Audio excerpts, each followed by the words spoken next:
Welcome to समर्पण IAS podcast. और आज हमारे साथ शिवांग श्रीवास्तव हैं जो स्टार ऑफ समर्पण है, और हाल ही में जो यूपीएससी सीएपीएफ का रिजल्ट आया है उसमें उनकी रैंक 3 आई। तो आज चलिए उनसे मिलते हैं और उनसे जानते हैं उनकी जर्नी के बारे में। तो हेलो शिवांग। Hello sir. और पहले तो आपको कॉन्ग्रेचुलेशन कि आप ने सीएपीएफ को में सेलेक्ट हुए, और उसके साथ साथ थोड़ा सा अपने बारे में दर्शाएं बताएं, और सीएपीएफ या इस तरह की एग्जाम तैयारी कर आपका बैकग्राउंड क्या है और क्यों सोचा आपने इस तरह की एग्जाम या सीएपीएफ के बारे में। सर मेरा नाम शिवांग श्रीवास्तव है और मैं लखनऊ से ही बिलोंग। मैंने schooling saint Joseph Montessori school से करी और देन उसके बाद श्री जय नारायण पीजी कॉलेज से मैंने बैचलर्स ऑफ आर्ट किया। और हम मेरे जो सब्जेक्ट्स थे वो थे इकोनॉमिक्स, पॉलिटिकल साइंस और मॉडर्न इंडियन। उसके बाद मैंने इग्नू से अपना एमए किया और सब्जेक्ट था political. Then in this 2025 cycle मैंने इससे पहले 2023 में एक्चुअली सीएपीएफ एक बार लिखा था और मैं मेरिट आउट हो गया था इंटरव्यू स्टेज। देन उसके बाद 2024 में सीएपीएफ दोबारा एंड बाय गॉड्स ग्रेस इस बार मेरा जो रैंक है वो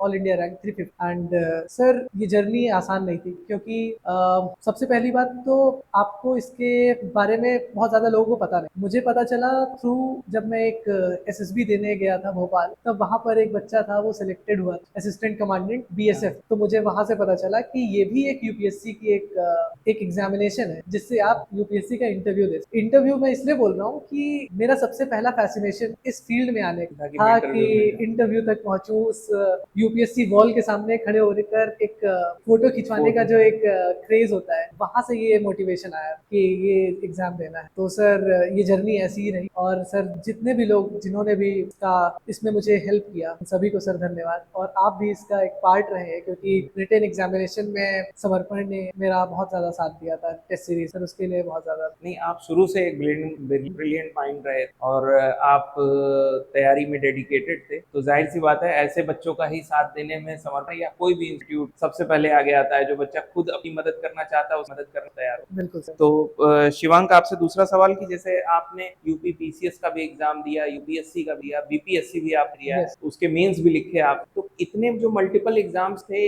इनके बारे में जैसे बच्चे ये सोचते हैं क्यों ना हम एक ही एग्जाम को टारगेट करके बीट करें और दूसरे के बारे में ना सोचें, लेकिन आपने वहां पे मल्टीपल डायरेक्ट सोचा, तो उसको कैसे मैनेज किया? सर अगर एक ब्रॉड व्यू से देखा जाए तो ऑलमोस्ट इन सभी एग्जाम्स में 75 to 80% सिलेबस सेम है। मैंने जो स्टार्ट किया था, मैंने 5 बार सीडीएस का रिटन दिया और 5 बार मेरा सीडीएस का रिटन क्लियर हुआ, वो भी यूपी द्वारा ही करवाया जाता है। 4 बार मैंने एफकैट का एग्जाम दिया, चारों written. But when it came to this UPSC CSC thing, I found out कि मैं अभी रेडी नहीं हूँ इसके लिए। मैंने 2 अटेम्प्ट दिए और दोनों अटेम्प्ट में मुझे ये रियलाइज हुआ कि अभी मैं, अगर मैं प्रीलिम्स भी रेडी हो जाता हूँ तो मैं अभी मेंस के लिए रेडी नहीं। तब मैंने ये थॉट प्रोसेस अपनाया कि मुझे पहले जॉब चाहिए जो मुझे एक बेस तैयार करके देगी, तब मैं आगे सीएससी के लिए ट्राई करूँ। फिर मैंने सीएपीएफ का एग्जाम निकाला, साथ ही साथ मैंने पीसीएस, यूपी पीसीएस का प्रीलिम्स और बीपीएससी का प्रीलिम्स निकाला और अभी बीपीएससी का मेन लेकर आ रहा हूँ। यूपीपीएससी का मेंस अभी आने वाला ही है। तो इन सभी एग्जाम्स में मैंने ये देखा कि बच्चे को 80% सिलेबस लगभग सबका सेम होता है, सिर्फ 5%, 10% या 20% डिफरेंस के साथ आप बाकी एग्जाम्स दे। आपको उसके सिलेबस से, अगर आप एक बार देख लिए आपने सिलेबस क्या डिमांड है उस पे, आपने पीवाईक्यू से देख लिया कि उस पीवाईक्यू में ऐसा क्या डिफरेंट है जो बाकी एग्जाम्स में नहीं पूछा जा रहा है, आपने उस डिफरेंट चीज को अगर प्रिपेयर कर लिया तो आप सारे एग्जाम्स को, लगभग ये जितने भी सेम लेवल ऑफ एग्जामिनेशन है, आपको टैकल। तो मेरा सभी बच्चों से ये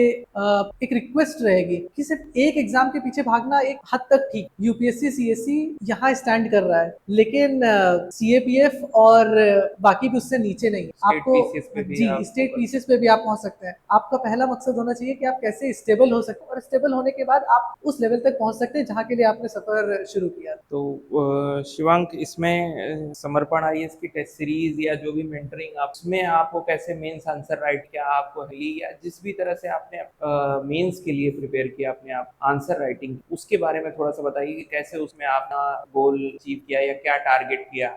सर पहले तो 2023 वाला जो मैंने अटेम्प्ट दिया जिसमें मैंने बताया कि मैं मेरिट आउट हो गया, तो उसका मेन रीजन था कि पेपर 2 एक पेपर होता है सीएपीएफ, वो रिटन पेपर होता है इंग्लिश का, उसमें मेरे मार्क्स थोड़े से कम रह गए। सो आई डिसाइडेड कि मेरे को को टेस्ट सीरीज लेनी है, एंड फॉर्चुनेटली समर्पण आईएएस ने मुझे वो टेस्ट सीरीज, देन मैंने यहाँ पर पेपर 2 का पेपर और 2024 पेपर के लिए लिखा, एंड जो मुझे सजेशंस मिले थे एस्से राइटिंग के लिए और बाकी पेपर के लिए, मैंने उन्हें इम्प्लीमेंट किया, एंड होपफुली अभी जब मार्क्स आएंगे तो मुझे अच्छे मार्क्स मिले होंगे, तभी शायद इस बार मेरा हुआ है। Apart from the CAPF sir, UPPCS और बीपीएससी दोनों के लिए जो प्रीलिम्स की मैंने टेस्ट सीरीज आपसे करी थी उसमें मुझे बहुत ज्यादा फायदा मिला। मैंने यूपीपीसीएस के लिए स्पेशली यूपीपीसीएस की टेस्ट सीरीज आपकी best, one of the best test series मेरे लिए इसलिए थी कि सेक्शनल का जो अप्रोच था वो बहुत ही ब्रॉड वे में सिलेबस को कवर कर रहा था। ऐसा नहीं था कि वो एक स्पेसिफिक पार्ट से सिलेबस उठा रहा हूँ कि सिर्फ फैक्ट फैक्ट फैक्ट फैक्ट पूछ लिया आपने, नहीं, फैक्ट भी थे तो कॉन्सेप्चुअल क्वेश्चन भी थे जैसे कि यूपीपीसीएस आयोग पूछ रहा है, तो मेरे को वहां से हेल्प मिली। एंड देन उसके बाद जब मैंने मेंस अभी बीपीएससी का लिखा तो उसमें समर्पण का जो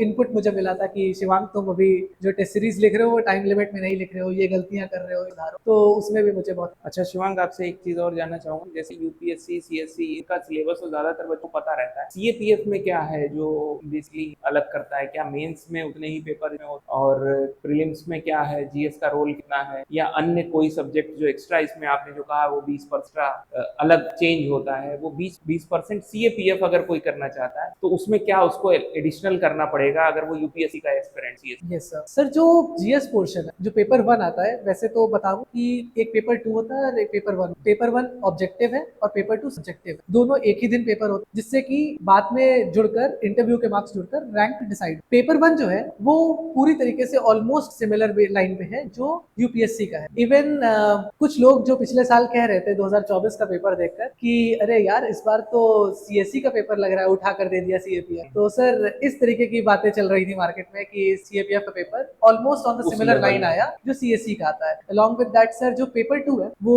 इंग्लिश का पोर्शन होता है, उसमें एस्से आते हैं, रिपोर्ट राइटिंग आती है, प्रेसी राइटिंग आती है, उसके साथ साथ ग्रामर का पोर्शन आता है। तो बच्चे को एस्से राइटिंग जो आप कर रहे हो सीएससी में, बस फर्क तब आ जाता है कि आप वहाँ 1200 वर्ड में जिस चीज को लिख रहे हो आपको कंसाइज करके यहाँ 400 वर्ड में है, और 400 वर्ड के एक एस्से नहीं, आपको 4 एस्से लिख, फिर उसके बाद आपको आर्ग्यूमेंटेटिव टाइप ऑफ एस्से लिखना है 2, फिर उसके बाद आपको रिपोर्ट राइटिंग लिखनी है, देन उसके बाद आपको प्रेसी राइटिंग लिखनी। तो देयर इज लाइक आपको बहुत कम टाइम फ्रेम में और बहुत ही कम वर्ड लिमिट्स में आपको चीजों को कंसाइज करके लिखना आ रहा है, तब आपके इसमें ज्यादा अच्छे नंबर आए, जो कि मैंने पहले गलती करी थी 2023, और शायद मैंने 2024 में उसको सुधार करके इस बार बेटर मार्क्स में उम्मीद तो रख रहा हूँ। अभी सीएपीएफ में क्या फिजिकल भी उसके बाद फिर होता है, उसको कैसे आपने मैनेज किया, उसके लिए आपने क्या? यस सर, अभी इस साल से जो मैंने पेपर दिया, पेपर देने के बाद आपको फिजिकल्स के लिए बुलाया जाता है कुछ महीनों बाद रिजल्ट के बाद। तो मेरा जो सेंटर पड़ा था फिजिकल के लिए वो गोरखपुर पड़ा था जी।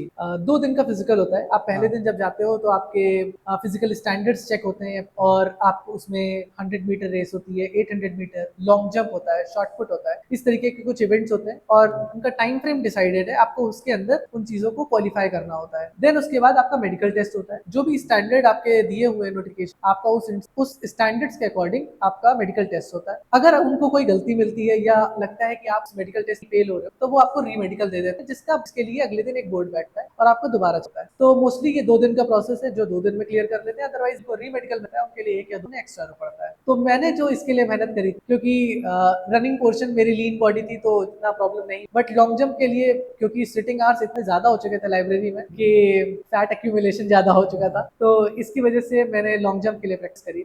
करीब 1 महीना मैंने जिम और साथ में नेचुरल रनिंग जो सुबह मॉर्निंग है वो करा, और उसके बाद वो आराम से मेरा। शिवांग, जो बच्चे तैयारी कर रहे हैं, जो एस्पिरेंट्स हैं, जो किसी स्टेज में जाके रह जा रहे हैं, जैसे कब क्लियर हो रहा है, हो पा रहा है, या कभी कभी ऐसे बहुत सारे बच्चे हैं जो मेंस के लिए तो प्रिपेयर्ड है, प्रीलिम्स हो रहा है, तो ऐसे बच्चों को आप क्या कहेंगे कि प्रीलिम्स किस पे फोकस करें ज्यादातर? क्योंकि ये एक बड़ा कोचिंगों ने भी बना रखा है, मार्केट में भी है रूमर, प्रीलिम्स टारगेट बैच रहा है, फिर मेंस कर रहा है, किस तरह से पढ़ाई को अपने स्टार्ट करें या किस तरह से उसको लेके चले? क्या प्रीलिम्स पे ही रहें फोकस, जब निकल जाए तब मेंस पे जाएं, या माइंड इंटीग्रेटेड अप्रोच लेके? सर मेरे अकॉर्डिंग आपको जो सिलेबस दिया हुआ है उस सिलेबस के हर एक पॉइंट पर आपका एटलीस्ट जो क्वेश्चन बन सकता है वो तैयार, मींस आपको पहले मेंस के प्रिपरेशन कर, मेंस के साथ साथ आप क्वेश्चन आप तैयार कर सकते हो प्रीलिम्स के, जैसे कि आप करंट अफेयर्स को साथ में इंटीग्रेट कर सकते हो MCQ format. Other than that आप उसी जो चीज पढ़ रहे हो उसी का आप एमसीक्यू लगाते जाइए साथ, क्योंकि आप तो सब्जेक्टिव टेस्ट भी है, तो आपने आंसर राइटिंग करी, आपने उस टॉपिक का कंसेप्चुअल क्लियरिटी आ गई, आपके अंदर क्लैरिटीज आ गई, आपने पेपर दिया, टेस्ट सीरीज दे रहे हैं, साथ में आप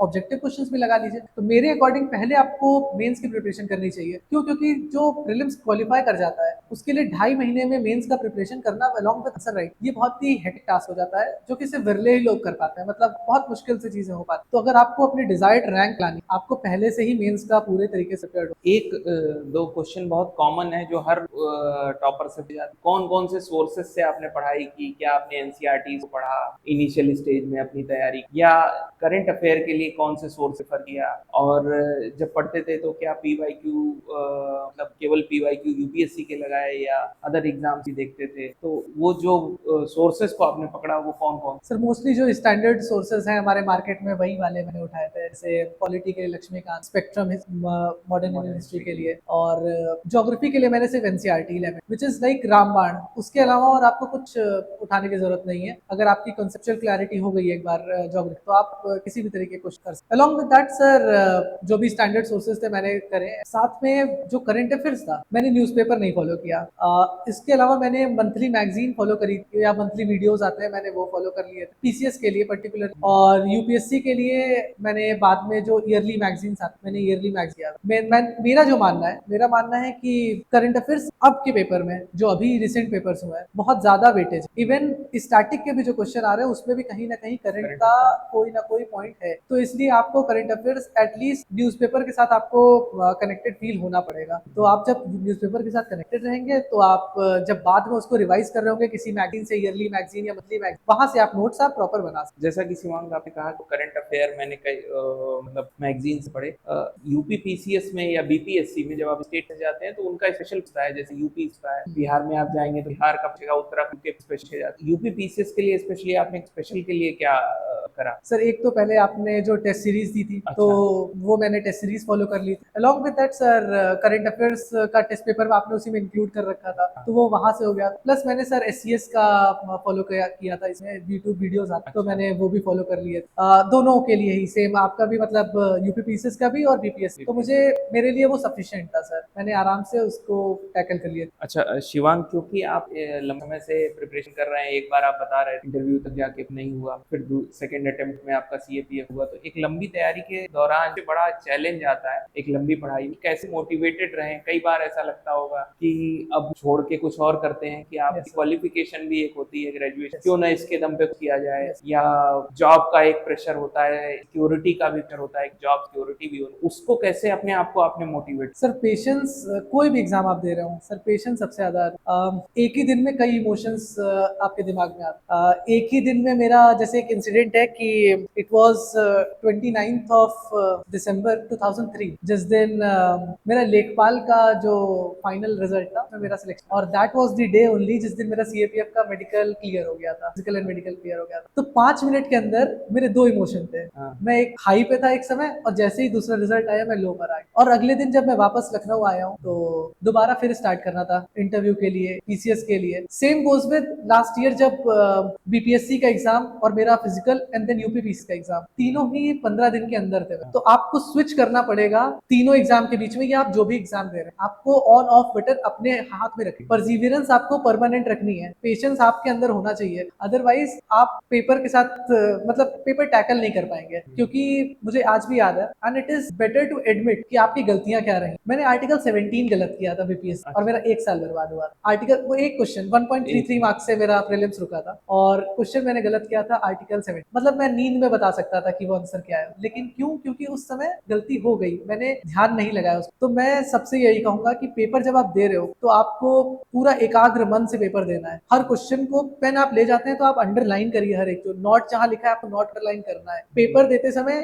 ये नहीं देखना है कि ये वाला क्वेश्चन जल्दी से कर ले तो अगले क्वेश्चन, हर क्वेश्चन वही सेम मार्क्स देगा आपको, 2 नंबर हर क्वेश्चन देगा, 1.5 नंबर 2 क्वेश्चन वही देगा। गलत हो गया तो पूरे चले जाएंगे। तो आपको उस क्वेश्चन को सॉल्व करने के लिए थोड़ा सा धैर्य दिख, तो patience is the key for me. Patients के साथ आपने अपनी तैयारी को सक्सेसफुल बनाया। एक और जो मिथ है, या बच्चे जो तैयारी करते हैं वो देखते हैं, सर कई बार मुझसे भी पूछते हैं कि सर इंटरव्यू में क्या पूछा जाता है, क्या इंटरव्यू जैसा हम यूट्यूब पे देखते हैं या मॉक इंटरव्यू सेशन में देखते हैं या लोग बताते हैं वैसा ही होता है, होते हैं, या इतने ऊटपटांग से सवाल जो कहे जाते जाते? क्या आपका क्या अनुभव रहा? आपने तो 2 बार इंटरव्यू फेस किया। सर कोइंसिडेंटली और फॉर्चुनेटली दोनों बार मेरा जो बोर्ड वर्ड पढ़ा वो सुमन शर्मा मैम वर्ड पढ़ा एंड बहुत ही कॉर्डियल वर्ड, ऐसा वर्ड कि जैसे आप अपने घर में किसी बड़े से बात करते हैं ना, वो मैम वैसे बात कर रही and it is not for me only, ये सभी बोर्ड्स के लिए कॉमन है। तो ये बहुत बड़ी मिथ है कि आपको सामने बैठाएंगे और आपसे बहुत ही इंटरोगेशन वाले क्वेश्चन, ऐसा नहीं होता है। बहुत आसान है, बहुत आसान चीज है। वो आपका पर्सनालिटी टेस्ट, आपको नॉलेज टेस्ट ऑलरेडी हो चुका है पहले, जब आप रिटर्न देकर आए हैं तो आप नॉलेज दे पता क्या है, वो सामने बैठे उनको पता है कि आपको इतनी नॉलेज है कि आप यहाँ तक पहुंचे। अब आपको उनको अपना कैरेक्टर दिखा, अब आपको उनको पर्सनालिटी दिखाना, तो जो वो क्वेश्चन पूछेंगे उसके आंसर्स के थ्रू आपको उनको अपना पॉजिटिव फ्रेम ऑफ माइंड दिखाना है, आपको आपने क्या सीखा है लाइफ से, आप चैलेंजेस को टैकल कर पाएंगे कि नहीं कर पाएंगे, वो ये सामने देखने के लिए बैठे हो कि जो सामने बच्चा बैठा है क्या वो सिविल सर्वेंट बनने के लायक है, क्या वो असिस्टेंट कमांडेंट बनने के लायक है, या वो पीसीएस बनकर एसडीएम या डीवाईएसपी बनकर स्टेट की लॉ एंड ऑर्डर को संभाल सकता है। सो मेरे से फेक एनकाउंटर्स पे क्वेश्चन पूछे गए, मेरे से बुलडोजर जस्टिस पे पूछे गए, मेरे टेक पूछा गया, लीडरशिप पर क्वेश्चन पूछे गए कि लीडरशिप क्या है आपके लिए। अलॉन्ग विद दैट मेरा जो बैकग्राउंड रहा है, क्योंकि जेआरएफ भी रहा हूँ मैं पॉलिटिकल इंटरनेशनल, तो उन्होंने मुझसे international relation point of view से भी कई सारे क्वेश्चन, उन्होंने मेरा नेबरहुड जो हमारी नेबरहुड कंट्रीज के साथ वो पूछी, साथ ही साथ India China relation, India Myanmar relation, Hamas और इजराइल वॉर। तो आपको वो जो न्यूज़पेपर में रोज निकल रहा है ना, वो आपको आना चाहिए। एंड फॉर्चुनेटली उसी दिन के न्यूज़पेपर से एटलीस्ट मेरा 50% इंटरव्यू हुआ था 4 जून। तो शिवांक, आपको अपना कीमती समय देने के लिए इस पॉडकास्ट से आपको बहुत बहुत धन्यवाद। फिर से कॉन्ग्रेचुलेट करते हैं और होप करते हैं कि आपका आगे का जो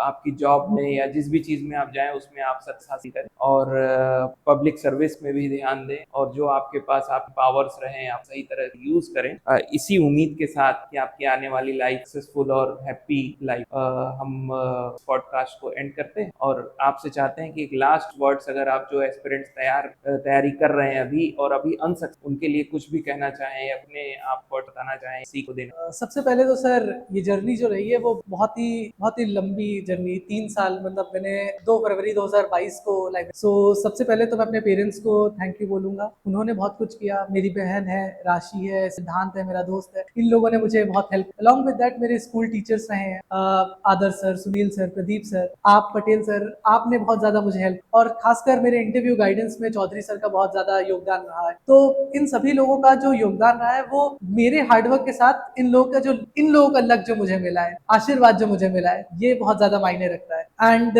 जो आप वर्ड्स बोलना कह रहे हैं कि जो फेलो एस्पिरेंट्स है मेरे, उनसे बस इतना कहना है कि it's just a matter of time, PDF में आपका भी नाम होगा, बस आपको पेशेंस रखना है, आपको वो कांस्टेंट मेहनत करनी है। मैंने बीच में 1.5 साल अप्रोक्सीमेटली 10 से 12 घंटे मैंने रोज पढ़ाई करी है, 1.5 साल तक। वो जो 3 साल की मेरी जर्नी है उसमें 1.5 साल में मैंने घर का कोई फंक्शन नहीं है। तो आपको त्याग करना पड़ेगा अगर आपको अपनी डिजायर्ड रैंक चाहिए या आपको लिस्ट में नाम, और जब तक लिस्ट में नाम नहीं आ जाता है आप कंटिन्यूअस लगे रहे, आएगा जरूर। दैट इज, मेहनत आप करेंगे तो मिलेगा। ठीक है शिवांग, बहुत बहुत धन्यवाद और मेनी कॉन्ग्रेचुलेशन आपको आपकी सक्सेस के लिए, और चाहेंगे कि आप और आगे की लाइफ में और हम लोग का आशीर्वाद और दुआएं सब आपके साथ। Thank you so much thank sir. You.